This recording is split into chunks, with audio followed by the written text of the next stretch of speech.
Okay, Nick and Andy, it is a big, big semi-final in the European Championships. The Netherlands against England in Dortmund. Two very different teams will clash in that incredible stadium there in Germany. Intriguing game, I think. And Nick, I'm really struggling, obviously, as an Englishman, to find how I feel about this team and kind of how they've somehow got to the semi-finals of this tournament.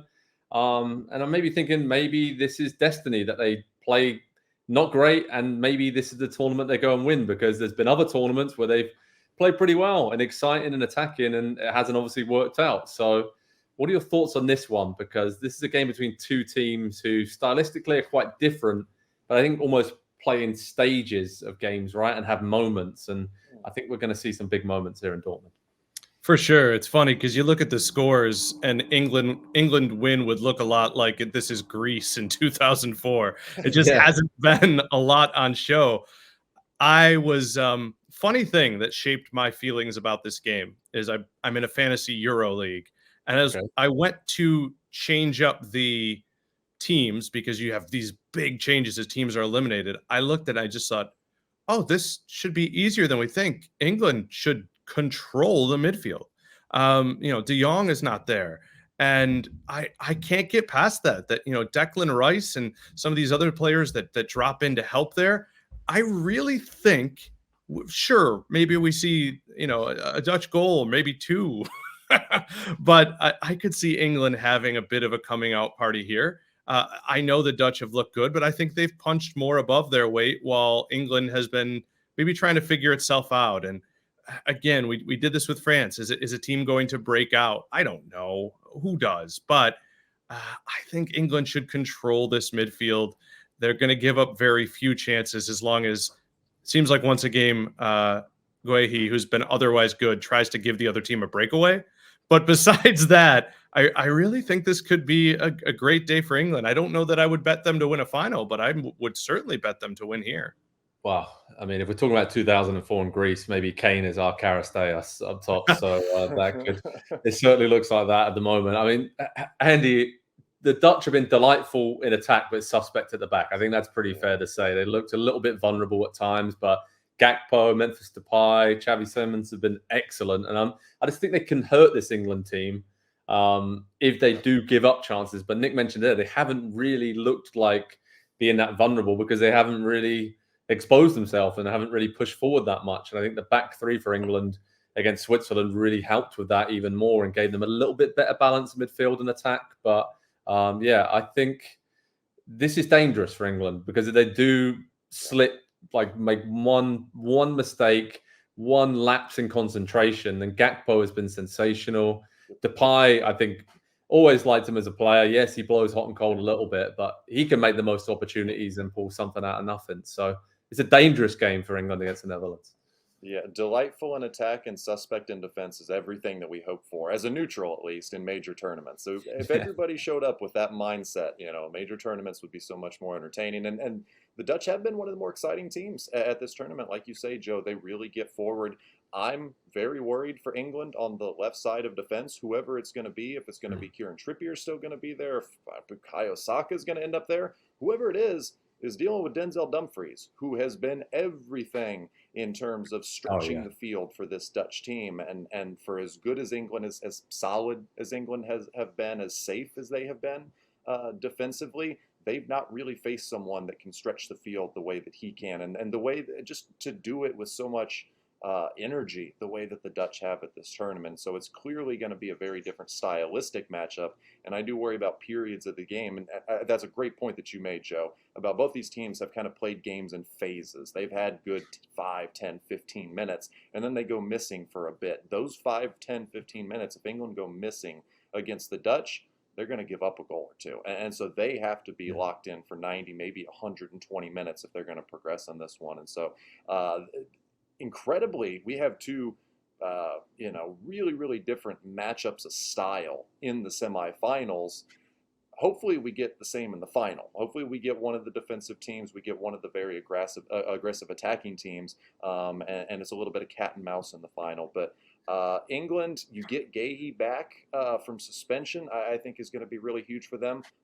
Do we know if Southgate is going to go back to the back four? Is he going to stick with the back three?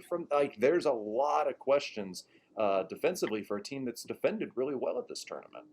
I actually think he's probably going to stick with the back three because it worked so well against Switzerland and stop their wide players. And you mentioned it there, Dumfries in particular, trying to stifle him and stop him joining the attack. I'm almost positive Kieran Trippier is going to play left wing back to stop that. I mean, you could have Saka start on that side and really pin Dumfries in, and he's more worried about his defensive work. But I just think England, the pragmatism has worked for them. They found some kind of rhythm against Switzerland. It wasn't great. They weren't at their best, but they were better than they have been at the tournament. And that 3-4-2-1 formation, especially Bellingham and Foden being able to get on the ball a little bit more, turn into space centrally and look forward, I think was a big difference for them. So that's what we're looking for them, and maybe having a bit more space because, as we said, Netherlands more attacking. They'll leave more space for England to create. And think about all the teams England have played in this tournament so far. All very similar in terms of the style. They really haven't had a go at them. So I'm actually excited to see that this matchup, I think, works out well for England and their attacking players in a way. I think. Can I throw you a question, Joe?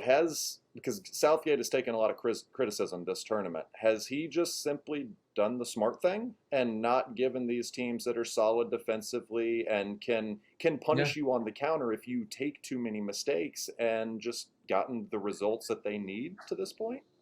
Smart, and probably sprinkling of luck in there as well, I think, is probably the main thing, especially when some Bellingham overhead kick and penalty kicks and all the rest of it. So calculated decisions from Southgate as always, but I think he's been a bit lucky as well, and that's what you need to win these tournaments. I'm pretty sure if you look through so many other teams that have won these tournaments, I'm thinking of sort of Portugal 2016 vibes to this England team, just getting a little bit better as the tournament went on, defensively good, had superstars, but didn't rip teams apart.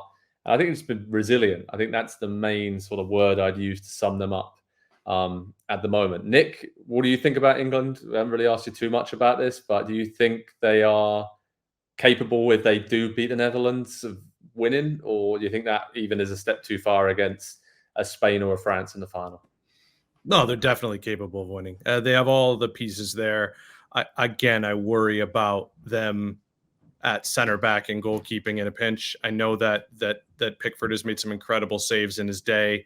I don't think he's a strength of their team aside from obviously the penalty water bottle, but I think they should be able to score. And again, their midfield makes their backs better. So I would not be shocked if England won, other than the fact that we just haven't really seen them won. Like, it would be shocking it'd be a shock to the system, but all the evidence behind it would make you say, yeah, I get that. Yeah, I agree. It's hard for me to agree with anything positive about England generally, even when they're playing well. So it's a strange feeling right now here in England for sure. I can tell you that much. Andy, what's the score prediction, mate? 1-0 to England. Oh. Nick? 2-1 to England.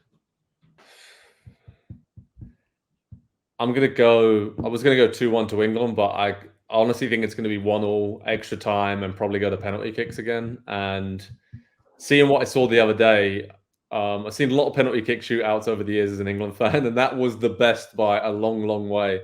So I think England win on penalties and get to the final, but it's going to be another nerve-wracking, tense, tight encounter. Just what we all needed here in England after the tournament so far. But we'll keep you updated with the Netherlands against England in the semi-finals of Euro 2024. Head over to Pro Soccer Talk on NBCSports.com for team news, information, live analysis as it's going on, and recap and all that good stuff and reaction after this huge semi-final. Either the Netherlands or England are getting to the European Championship final, where they'll face either Spain or France. Lads, I'll probably be watching from behind my sofa because I can't take much more of this, but England are finding a way to get it done. Let's see if they can do it one more time against the Dutch. Hi there, I'm Rebecca Lowe, studio host for NBC's coverage of the Premier League. Don't forget to hit subscribe to watch more videos all season long. And for even more Premier League content, from original series to live matches, head over to Peacock. And be sure to tune in for Premier League mornings every weekend on USA Network and on Peacock. We will see you there.